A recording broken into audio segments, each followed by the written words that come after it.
আসসালামু আলাইকুম। একটা গুরুত্বপূর্ণ কথা আপনাদের সামনে আজ আমি শেয়ার করব। বিষয়টি অতীব গুরুত্বপূর্ণ যে কোরআনের ৩০ আয়াত বিশিষ্ট একটি সূরা রয়েছে, যে সূরাটি যারা নিয়মিত তেলাওয়াত করবে বা আমল করবে, কিয়ামতের দিন এই পাঠকের জন্য এই সূরাটি তার জন্য সুপারিশ করবে। যতক্ষণ পর্যন্ত ওই ব্যক্তিকে ক্ষমা করে না দেওয়া হয়, ততক্ষণ পর্যন্ত এই সূরা, এই কোরআন সুপারিশ করতে থাকবে। এই হাদিসটি আপনারা কোথায় পাবেন? সুনানে আবু দাউদ 1400 নম্বর হাদিসে একথা জানিয়ে দেয়া হলো।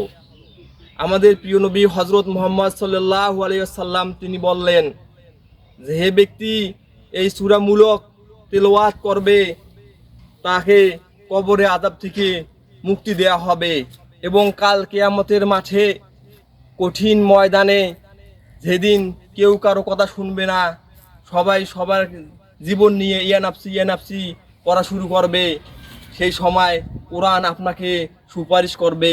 ভাই, এটা কিন্তু ছোট কথা নয়, এটা কিন্তু হেলা খেলা কথা নয়, এটা কিন্তু উড়িয়ে দেওয়া কথা নয়। এটা বোঝার চেষ্টা করুন।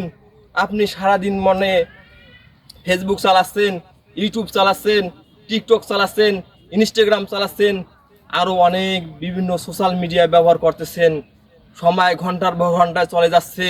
আর আপনি এই কোরআনের এই আমলটি যদি আপনি করতে পারেন, তাহলে কিয়ামতের দিন আপনার জন্য সুপারিশ করবে। ভাই, কেউ সেদিন কাউকে সুপারিশ করবে না, কেউ কারো একটু উপকারও করবে না, সেখানে কোরআন সুপারিশ করবে। একবার চিন্তা করে দেখুন তো, এখানে কি বলা হলো? কোরআন সুপারিশ করবে।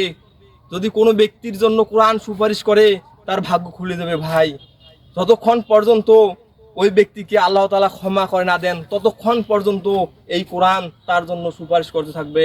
হে আল্লাহ, তোমার অমুক বান্দাকে তুমি ক্ষমা করে দাও। হে আল্লাহ, তুমি তোমার অমুক বান্দাকে ক্ষমা করে দাও। হে আল্লাহ, তুমি তোমার অমুক বান্দাকে ক্ষমা করে দাও। তখন আল্লাহ তাআলা বলবেন, যাও, তোমাকে ক্ষমা করে দেওয়া হলো। তাহলে আমরা কি করি? আসুন আমরা কোরআন তেলাওয়াত করি, এই জিনিসগুলো বোঝার চেষ্টা করি। আমাদেরকে সবাই মরতে হবে। আমরা এই পৃথিবীতে সারা জীবন বেঁচে থাকবো না, সর্বোচ্চ আপনি 100 বছর বেঁচে থাকবেন, কিন্তু আপনাকে মৃত্যুবরণ করতে হবে। এই অন্ধকার জগতে আপনাকে ঢুকতেই হবে। সেদিন কেউ কার উপকারে আসবে না। সন্তান পিতামাতা থেকে দূরে চলে যাবে, পিতামাতা সন্তান থেকে দূরে চলে যাবে। কেউ কাউকে একটা নেকি পর্যন্ত দেওয়ার জন্য এগিয়ে আসবে না। আপনাকে ব্যবস্থা করতে হবে, নিজের ব্যবস্থা করতে হবে। আসুন গভীরভাবে আমরা চিন্তা করি। এই এই এই আমলটি আমরা কখনোই ছাড়বো না। আমরা সবাই এই মেসেজটি সবাইকে জানিয়ে দেব। তাহলে কাল কিয়ামতের দিন আমরা নাজাত পেতে পারবো, আমরা মুক্তি পেতে পারবো, আমরা এই কোরআনের সুপারিশ পেতে পারবো। যদি কোরআন আমার জন্য সুপারিশ করে, তাহলে ভাই আমার কপাল খুলে যাবে, আমার ভাগ্য খুলে যাবে। সেদিন আমি ভাগ্যবান হতে পারবো। যদি আল্লাহ তাআলা আমাকে বলে, যাও, তোমাকে ক্ষমা করে দেয়া হলো, তাহলে আমার রহমতে, আমার দয়ায় জান্নাতে চলে যাও, সেই ব্যক্তি হবে সেদিন ভাগ্যবান, সেই ব্যক্তি সেদিন হবে লাভবান। আসুন আমরা একথা বোঝার চেষ্টা করি। সেই মহান আল্লাহ তাআলার আমাদের কোরআনে কি বললো, সেগুলো আমরা রিসার্চ করি, বোঝার চেষ্টা করি। আসসালামু আলাইকুম।